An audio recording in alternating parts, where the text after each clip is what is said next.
For more insight now, Paula Reid joins us from the White House. So, I mean, we sort of giggled our way through this initially, but it's just another one of those sort of head scratchers, Paula.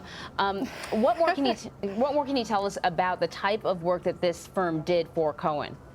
So they were hired to help manipulate online opinion polls heading up to the 2016 election. Now, these were the kind of polls that ask who is the most admired business leader or who would make a good Republican candidate. And this company was hired to come up with a program or an algorithm that would continuously vote and basically skew the poll in President Trump's favor. But it appears that the campaign was largely unsuccessful. But it gives you some insight into the kind of tactics. We know that President Trump and candidate Trump love to point to the polls to show how well he was doing or to sort of bolster himself or one of his initiatives. And here this gives you insight into how they're trying to bolster the polls that he used to bolster himself. All right, just so how significant is this story, Paula?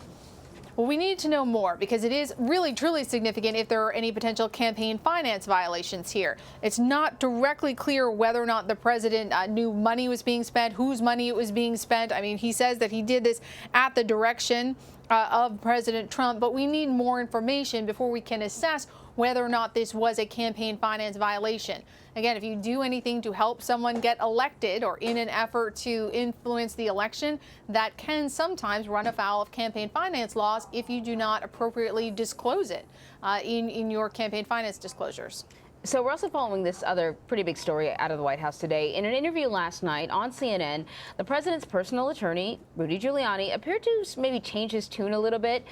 He argued that he cannot say that members of the Trump campaign officials didn't collude with Russia during the 2016 presidential election, but he could say that the president certainly didn't. Let's just listen to what he had to say. I never said there was no collusion between the campaign or between people in the campaign. Yes, I have no idea if I have not. I said the President of the United States. There is not a single bit of evidence the President of the United States committed the only crime you could commit here, conspired with the Russians to hack the DNC. Okay, so you saw Chris Cuomo's facial expression, sort of shocked because he could have sworn he heard it before. So here's a little bit of what the president has said in the past about this.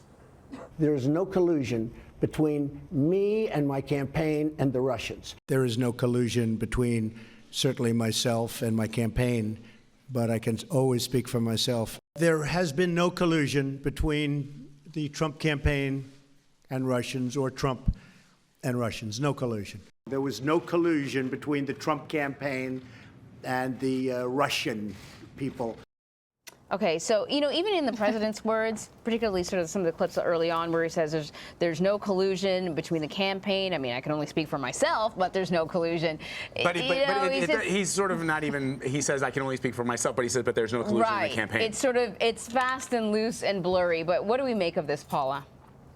Well, this is Rudy Giuliani coming out and not being on message. The consistent message from the White House and the president is that there was no conspiracy, there was no cooperation between the Trump campaign and Russia. But Giuliani, he represents the president, and he really mostly represents him on television. The actual legal work is done by another team. And here he sort of made everyone's job more difficult, but he knows that increasingly there is evidence to suggest even if there was not a full-blown conspiracy or any collusion, that there were these contacts between members of the Trump campaign, members of the Trump administration, members of the Trump organization, the Trump family, and Russia. And there's this peculiar pattern of about roughly a dozen of these people who have all tried to conceal these contacts with Russia. And there are increasingly questions about whether or not there was anything inappropriate.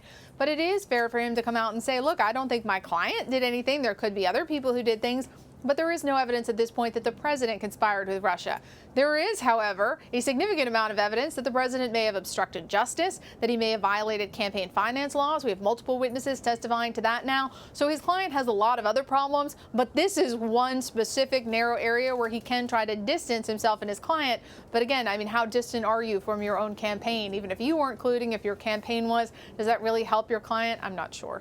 Paula, before we let you go, I want to ask you one last question about the confirmation hearings for the next Attorney General, William Barr. We've just seen a statement released from Senator Kamala Harris of California saying that she will not support the nomination of Mr. Barr to be the next Attorney General. A lot of Democrats have asked him during those hearings if he would be willing and if he would, release the full Mueller report when it is made available to the public.